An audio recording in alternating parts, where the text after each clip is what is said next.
नमस्कार मित्रों, हमारी सीरीज चली है एपिसोड नंबर 15 की, जिसमें हम बात कर रहे हैं भृगु संहिता की। भृगु संहिता के अंतर्गत आज हम बात करने जा रहे हैं मकर लग्न के तृतीय स्थान में यदि चंद्रमा स्थित हो तो उसके क्या फलादेश होंगे। प्रथम भाव में 10 नंबर का मतलब होता है मकर लग्न, और मकर लग्न में चंद्रमा सप्तम भाव का स्वामी होता है। सप्तम भाव का स्वामी होकर जब अपने स्थान से अष्टम स्थान और कुंडली के द्वितीय स्थान में स्थित हो जाता है तो ये नकारात्मक फल प्रदान करने वाला बन जाता है। देखिए, जब हमने लघु पारेषणी की बात करी तो आपसे बताया था कि अष्टम स्थान मृत्यु स्थान होता है, और अष्टम का अष्टम मतलब तृतीय स्थान भी मृत्यु स्थान होता है। इन दोनों के व्यय स्थान मतलब द्वितीय स्थान और सप्तम स्थान ये दोनों ही मारक स्थान होते हैं।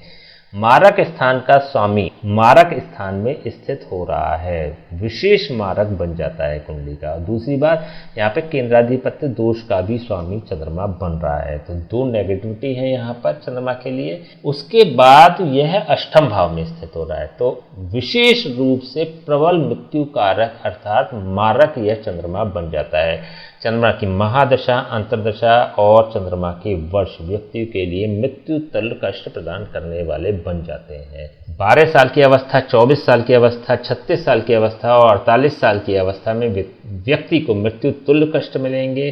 व्यक्ति की चंद्रमा की महादशा और अंतर्दशा व्यक्ति को बहुत ज़्यादा परेशान करने वाली होगी, बीमार करने वाली होगी, शारीरिक कष्ट प्रदान करने वाली होगी, आर्थिक कष्ट प्रदान करने वाली होगी, सामाजिक रूप से अपयश दिलाने वाली बन जाती है। तो सभी परिप्रेक्ष्य में देखें तो यह चंद्रमा बहुत ज़्यादा नेगेटिव फल प्रदान करने वाला हो रहा है। यहाँ से भी यह क्योंकि अपने स्थान से अष्टम स्थान पर स्थित है, सप्तम स्थान के सापेक्ष अष्टम स्थान पर स्थित है। यहाँ से गिनती शुरू करेंगे तो 1 2 3 4 5 6 7 और 8 अपने स्थान से अष्टम स्थान अर्थात मृत्यु स्थान में ही स्थित हो रहा है।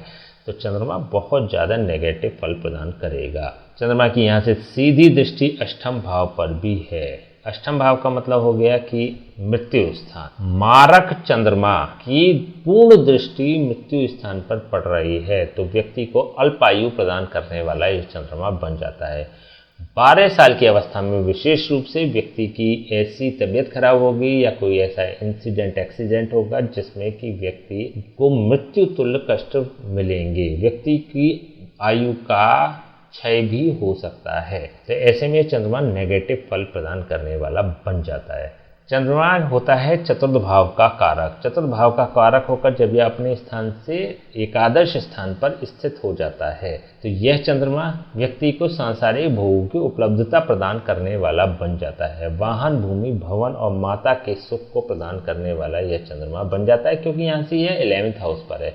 लेकिन क्योंकि चंद्रमा अपने शत्रु की राशि में स्थित है, यहाँ पर कुंभ राशि है, कुंभ राशि का स्वामी होता है शनि। शनि चंद्रमा को शत्रु भाव से देखता है, तो ये सब चीजें उपलब्ध तो होंगी, लेकिन यहाँ पर व्यक्ति को इन चीजों को प्राप्त करने के लिए संघर्ष करने पड़ते हैं। व्यक्ति की माता का स्वास्थ्य भी अच्छा नहीं रहता है, स्पेशली उस माता को जॉइंट से संबंधित समस्या होती है। जॉइंट की समस्या, हड्डियों में दर्द की समस्या अथवा गैस्ट्रिक समस्या, वायु तत्व से संबंधित व्यक्ति की मां को शारीरिक कष्ट बने रहते हैं, क्योंकि चतुर्थ भाव माता का कारक भाव होता है। चंद्रमा माता का कारक ग्रह होता है और इस पर पूर्ण प्रभाव शनि का पड़ रहा है। तो शनि होता है वायु तत्व का कारक ग्रह।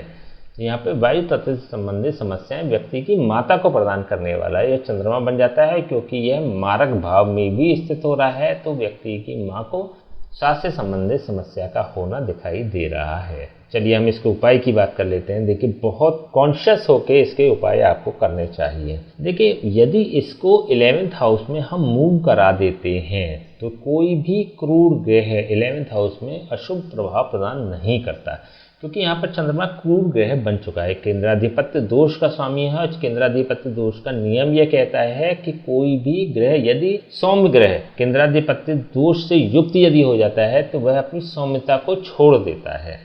तो यहाँ पर यदि इसको 11th हाउस में मूव करा दें तो ये सारे ही दोष समाप्त हो जाएंगे, चाहे अल्पायु दोष हो, चाहे मृत्यु तुल्य कष्ट देने वाला योग हो, चाहे माता के स्वास्थ्य में समस्या वाला योग हो, या फिर व्यक्ति के धन से संबंधित परेशानी वाला योग हो। सभी प्रकार के दोष इसमें समाप्त हो जाएंगे। तो इसके लिए महिलाएं अपने सीधे हाथ की कलाई में और पुरुष अपने बाएं हाथ की कलाई में चांदी का कड़ा धारण कर लें। देखिए, एक हमारे यहाँ परंपरा भी है, हिंदू धर्म की परंपरा है कि बालक का या बच्चे का जब जन्म होता है तो ननिहाल से वस्तु आती है जिसको कि वह बच्चा धारण करता है। तो या तो चांदी का चंद्रमा आता है जो गले में धारण करना होता है, अथवा एक कड़ा आता है जो हाथ में धारण करना होता है। तो यदि बच्चे की कुंडली है ये, तो उसकी नानी से एक कड़ा गिफ्ट ले लें। उसके बाद इस बच्चे को, यदि बालिका है तो सीधे हाथ की कलाई में पहनाएं, और यदि बालक है तो उल्टे हाथ की कलाई में पहनाएं, बाएं हाथ की कलाई में पहनाएं,